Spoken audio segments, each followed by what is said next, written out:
બનાવવામાં આવી ગઈ છે. તો મન થઈ ગયું શું, હવે પડશે બહુ ખરાબ તડકા. તો તડકાની અંદર હેલ્ધી રહેવા માટે, એસિડિટી ના થાય, શરીરમાં ગરમી ના રહે, તો મસ્ત મજાનું આપણે બનાવીએ વરિયાળી શરબત. કઈ રીતના, ચાલો મારા રસોડામાં બતાડું ફટાફટ કરીને સ્ટોર કરવાની રીત. તો આપણે ચાલુ કરીએ વરિયાળીનું ઠંડુ એવું એકદમ સરસ ગરમીની સિઝનમાં હેલ્ધી શરબત. મેં લઈ લીધું છે 1 વાટકી વરિયાળીની અંદર 7 થી 8 એલચીના પીસીસ. હું લઈ લઈશ એને એક મારા બાઉલમાં.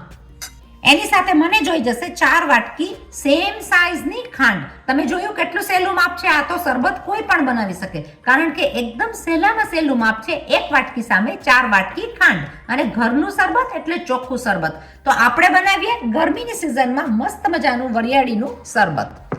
આ આપણે જે વરિયાળી અને એલચી લઈ લીધી છે એની અંદર સેમ માપનું હું લઈ લઈશ 2 વાટકી પાણી. તમે કહેશો બીનાબેને પલાળેલી તો બતાડી નહીં. પલાળેલી મેં કરી નાખી છે 2 કલાક પહેલા. તમારે 1 રાત પહેલા પણ તમે પલાળી નાખો તો આ વરિયાળી બહુ સરસ રીતના પલળી જાય. 2 કલાકમાં મારી વરિયાળી બહુ સરસ પલળી ગઈ છે અને તમે જોઈ શકો કે પલળીને એલચી પણ ફૂલી ગઈ છે. તો હું એને લઈ લઈશ ગ્રાઇન્ડિંગ જારમાં. મેં ગ્રાઇન્ડ કર્યું તો આ રીતના થયું છે. તો મને આખું પાખું નહીં જોઈએ, તો આખું પાખું ગ્રાઇન્ડ કરેલું આપણું નહીં ચાલે. આપણે એને ગ્રાઇન્ડ કરી નાખશું થોડું હજી વધારે. આપણું આ ગ્રાઇન્ડ કરેલું એકદમ બરાબર થઈ ગયું છે. તો મેં પીસી નાખી છે વરિયાળીને એકદમ સરસ પાવડર ફોર્મમાં. એને આપણે ગાળી લેશું એક મલમલના કપડામાં. તો હું લઈ લઈશ આ બધી વરિયાળીનું પાણી સહિત મલમલના કપડામાં. એને આપણે એકદમ જ નીચોવીને ગાળી નાખશું. તમે જોઈ શકો નીચોવશું એટલે વરિયાળીનું બધું પાણી એમાં નીકળી જશે. તમે જોઈ શકો છો કે આપણું વરિયાળીનું પાણી એકદમ સરસ ઘાટું નીકળી આવ્યું છે. એની પાછળનો વધેલો આ જે કૂચો છે એને તમે ખાતર તરીકે યુઝ કરી શકો તમારા ગાર્ડનમાં. હવે વારો આવ્યો છે ખાંડનો મસ્ત મજાનો રસો કરવાનો, એટલે કે ચાસણી નથી કરવાની, પણ આપણે એનું બનાવવાનું છે શરબત વરિયાળી સાથે મિક્સ કરીને. જાડું તળિયાવાળું પેન મેં લઈ લીધું છે ગેસની ઉપર, મીડિયમ ફ્લેમ ઉપર. તો હું લઈ લઈશ 4 વાટકાની ખાંડ એની અંદર.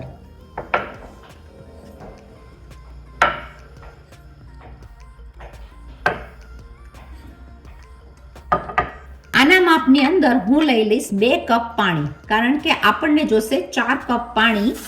તો 4 કપ પાણીમાં આપણે 2 કપ પાણી ઓલરેડી લઈ લીધા છે વરિયાળી ગ્રાઇન્ડ કરવામાં. તો મેં લઈ લીધું છે 2 કપ પાણી. આપણે એને ધીમા મીડિયમ તાપ ઉપર હલાવતા રહીશું. આપણે લઈ લઈશું જોડે વરિયાળીનું રસો. આ બધી વસ્તુને આપણે હલાવતા રહેશું મીડિયમ ધીમા તાપ ઉપર, જેથી કરીને આ રસો ચાસણી સાથે એકદમ ભળી જાય અને થોડો થઈ જાય થિકનેસ ઉપર. આપણે એની ચાસણી બનાવવાની નથી. આપણે જેમ ઉકાળશું એમ આપણને ખબર પડી જશે કે આપણી ચાસણી નહીં બને, પણ આપણું શરબત 1 વર્ષ સુધી સરસ રીતના ટકી રહે. આ શરબત બનાવતા મમ્મી એમ કહે છે કે આ શરબત લગ્નની જાનમાં પેલા ઠંડા કરવા માટે જાનૈયાને પીવડાવવામાં આવતું. અને આ શરબતની મજા જ ઓર હોય કે જાનૈયા આવે તો ગમે એવા તડકામાં આવ્યા હોય આ પિતાની સાથે થઈ જાય ઠંડા. તો શરબત છે ને ગુણકારી. આ શરબત બહુ જ ગુણકારી હોય છે, કારણ કે વરિયાળીમાં હોય છે ઠંડક અને એકદમ જ સારું શરીર માટે અને છોકરાઓ માટે. જો તમે બોટલમાં ભરીને રાખો તો 1 વર્ષ સુધી તમે સ્ટોર કરી શકો ફ્રીજની અંદર. એ વાત સાથે આપણું શરબત તો સરસ રીતના ગરમ થવા માંડ્યું છે અને થિકનેસ ઉપર પણ આવવા માંડ્યું છે. આપણે એને થવા દેશું 2 થી 3 મિનિટ ઉકળવામાં. શરબત જ્યારે ઉકળતું હશે ત્યારે આપણે એની અંદર સ્વાદિષ્ટ દેખાવા માટે અને સરસ મજાનો કલર લાવવા માટે હું લઈ લઈશ 1 ટીસ્પૂનથી પણ ઓછું ગ્રીન કલર. તમારા ઘરમાં કેવો ગ્રીન કલર ગમતો હોય છે પ્રમાણે વધઘટ તમે કરી શકો. અને ઓપ્શનલ છે, કલર ન જોતો હોય તો નેચરલ પણ રાખી શકો. સાથે હું લઈ લઈશ 2 પિંચ ઓફ લીંબુના ફૂલ, જેથી કરીને એ લોંગ ટાઈમ સુધી પણ, વર્ષ સુધી પણ આ શરબત તમારું બગડે નહીં અને એકદમ સરસ રીતના રે. જોયું તમે કલર કેવો સરસ બદલાઈ ગયો. થોડું થિકનેસ ઉપર આવે 2 થી 3 મિનિટની અંદર આપણે કરી દેશું એને બંધ. આ શરબત એકદમ બહાર જેવું જ થાય છે અને લાગે એકદમ સરસ પીવામાં. આપણું શરબત સરસ રીતના ઉકળી ગયું છે અને થિકનેસ ઉપર પણ આવી ગયું છે. આપણે જોઈ લેશું આપણા ચમચાની અંદર. ચાસણી નથી થઈ, પણ મને જેવું જોઈએ છે એવું થીક થઈ ગયું છે. તો આપણે એને કરી દેશું બંધ. જોયું ને કેટલું સહેલી રીતના ફટાફટ બની જતું ઝટપટ વરિયાળીનું શરબત. આપણા આ શરબતને લઈ લેશું આપણા બાઉલની અંદર. તમે જોઈ શકો છો કે કલર એકદમ જ સરસ નેચરલ આવ્યો છે અને શરબત પાડતાની સાથે પણ બહુ જ સરસ દેખાય છે. જેને એસિડિટીનો પ્રોબ્લેમ રહેતો હોય એની માટે અને શરીરમાં ગરમી બહુ રહેતી હોય એની માટે આ શરબત બહુ જ સરસ કામનું છે. આપણે એને દેશું ઠરવા. આની અંદર તમે જીરા પાવડર પણ નાખી શકો, સંચળ પાવડર પણ નાખી શકો અને ચાટ મસાલો પણ નાખી શકો, પણ શરબત બનાવતા ટાઈમે આને મૂકી દેશું ફ્રીજમાં. વરસ સુધી પણ આ તમારું શરબત બગડશે નહીં, પણ એની પહેલા તો ફટાફટ પીવાઈ જાય, બરાબર કે નહીં? આની અંદર કોઈને એસિડિટી હોય કે પેટની ગરમી રહેતી હોય તો આ વરિયાળીનું શરબત જો ઘરનું બનાવેલું હોય તો કેટલું ચોખ્ખું, તો આપણે કેટલી ફટાફટ રીતના પરફેક્ટ માપ સાથે આ શરબત કરી નાખ્યું છે.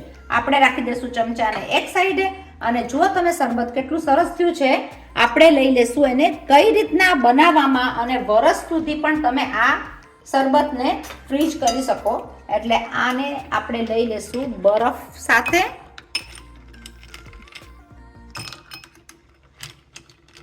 ઠંડુ શરબત હોય તો ભાઈ એની પીવાની જ મજા ઓર હોય.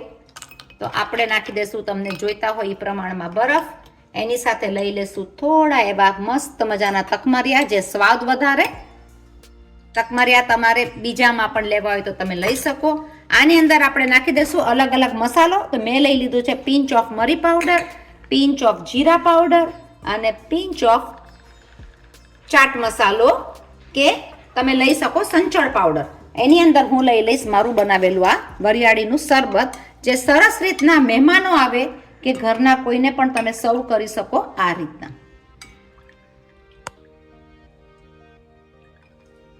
એની અંદર આપણે નાખી દઈશું થોડું એવું પાણી અને એને કરી નાખશું ડાયલ્યુટ.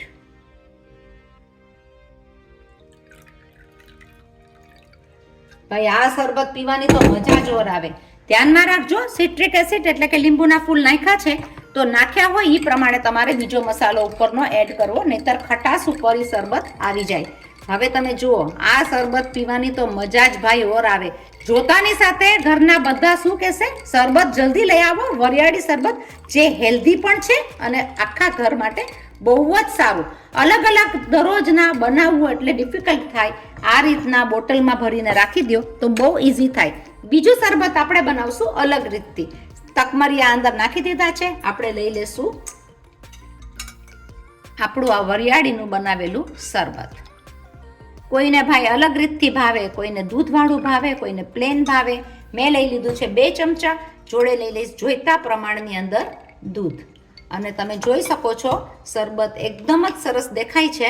આપણે લઈ લઈશું બીજી ચમચી એને મિક્સ કરવા માટે. તો વરિયાળીનું દૂધવાળું શરબત તો કેટલું હેલ્ધી. ગરમીની સિઝનમાં આ વસ્તુ બહુ જ કામ કરે. જરૂર બનાવજો, તરત જ બની જતું હોય છે સહેલી રીતથી. ડેકોરેટ કરી નાખશું આપણે પણ માસ્ટર શેફની જેમ, કે લીંબુની પત્તી રાખીને. તો જોયું તમે આ કેટલું સહેલી રીતના આપણે શરબત બનાવી નાખ્યું. જરૂર બનાવજો.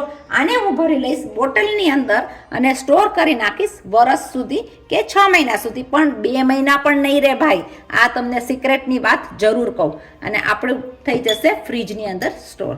તો જોયું તમે, આ તમે શેર કરજો. તમને મારી રેસીપી ગમે, શેર કરજો, સબસ્ક્રાઇબ કરજો, આગળ ફોરવર્ડ કરજો અને બીજાને પણ મોકલાવીને કહેજો કે બનાવે. તમે પણ બનાવીને રાખી દેજો ફ્રીજમાં. મળ્યા પાછા આવી મસ્ત અલગ અલગ રેસીપી લઈને. ત્યાં સુધી તમે બધા stay safe and bye bye.